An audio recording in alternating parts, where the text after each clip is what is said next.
Hello friends, 9th standard தமிழுக்கான annual exam original question paper ப்ரீவியஸில் நடந்தது.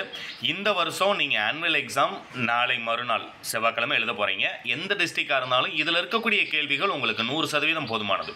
இன்னொன்று, இதில் இருக்கக்கூடியதை மட்டும் படிச்சுக்கங்கன்னு நான் சொல்ல போகிறது கிடையாது. இது போக அடிஷனலாக 2-3 கேள்வி கொடுத்து அதையும் படிச்சிருந்தீங்கன்னா எக்ஸாமில் ஃபுல் மார்க் சென்டம் ஸ்கோர் பண்ணலாம் அப்படிங்கிற மாதிரி தான் சொல்ல போகிறேன். வீடியோவை ஸ்கிப் பண்ணாமல் பாருங்கள். டிஸ்கிரிப்ஷனில் லிங்க் இருக்குது. முடிஞ்ச அளவுக்கு இந்த வீடியோவை ஜஸ்ட் அப்படியே உங்களுடைய ஃப்ரெண்ட்ஸ்க்கு வாட்ஸ்அப்பில் ஒரு ஷேர் பண்ணிருங்களேன்.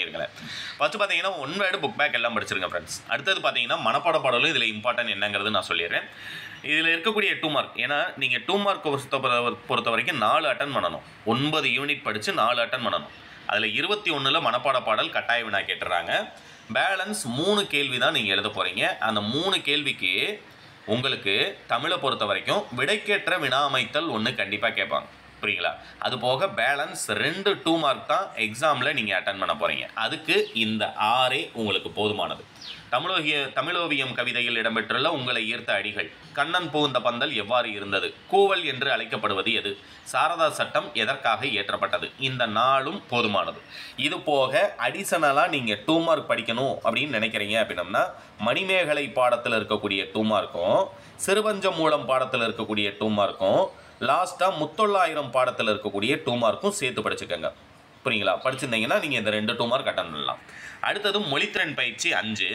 மொழித்திறன் பயிற்சிக்கு இந்த இதெல்லாம் எந்தெந்த பேஜ் நம்பர் அப்படிங்கிறத ஐடென்டிஃபை பண்ணீங்க அப்படின்னம்னா குழந்தை சிரித்தது, சொற்களை இணைத்து புதிய விரிவுபடுத்துகன்னு கொடுத்துருக்காங்க. குழந்தை சிரித்தது, நகமும் சதையும் போல, கண்ணும் கருத்தும், இதெல்லாம் 100% உங்களுக்கு கன்ஃபார்மாக எக்ஸாமில் வரக்கூடியது. அடுத்தது பார்த்தீங்க அப்படின்னம்னா கிளியே பேசு, வீணையோடு வந்தால் கிளியே பேசு, அந்த ஒரு 2 மார்க் உங்களுக்கு கண்டிப்பாக இருக்கும். அடுத்து கலைச்சொல் தருக ஒவ்வொரு யூனிட்டில் இருக்கிறதையும் படிச்சுக்கோங்க. இந்த 5 2 மார்க் உங்களால் அட்டன் பண்ண முடியும்.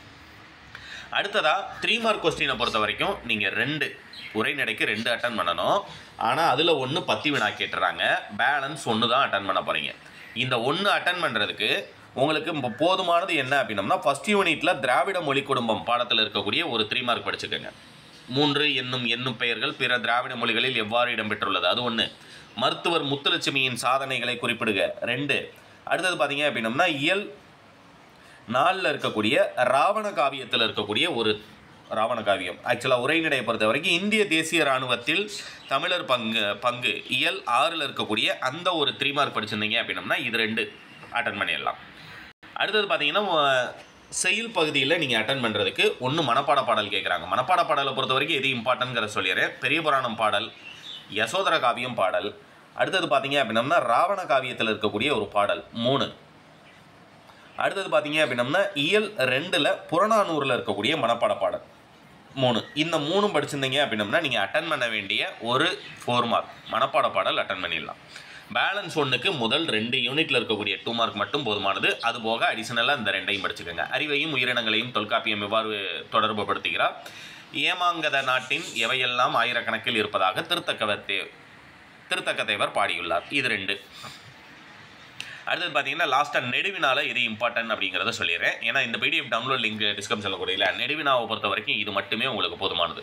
இது போக அடிஷனலாக 45ல் நீங்கள் தண்ணீர் கதையை கருப்பொருளும் சுவையும் குன்றாமல் எழுதுக, அந்த 1 படிச்சுக்கோங்க. தூதாக அனுப்பத்தக்க தமிழ் சிறந்தது என்பதற்கு தமிழ் விடுதோது, பெரிய புராணம் 2 கேட்டிருக்காங்க. இது போக ராவண காவியத்தில் இருக்கக்கூடிய நெடுவினா சேர்த்து படிச்சுக்கோங்க. 3 ஆச்சா?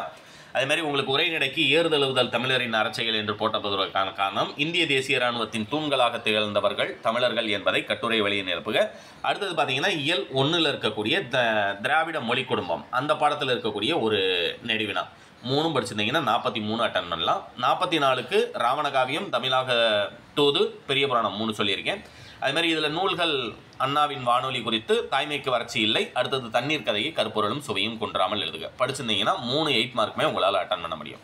பிடிஎஃப் லிங்க் டிஸ்கிரிப்ஷனில் இருக்குது. இது போக அடிஷனலாக 3 டிஸ்ட்ரிக்டோட கொஸ்டின் கொடுத்துருக்கேன். 3லையுமே நான் கொடுக்குற கொஸ்டின் மட்டும்தான் இருக்கும். புரியுங்களா? அதனால் கான்ஃபிடென்ட்டாக படிங்க. அடுத்தடுத்த சப்ஜெக்ட்டுக்கு இம்பார்ட்டன்ட் இன்றைக்கே அப்டேட் பண்ணிடுவேன். சேனலை சப்ஸ்கிரைப் பண்ணிடுங்க. தேங்க்யூ.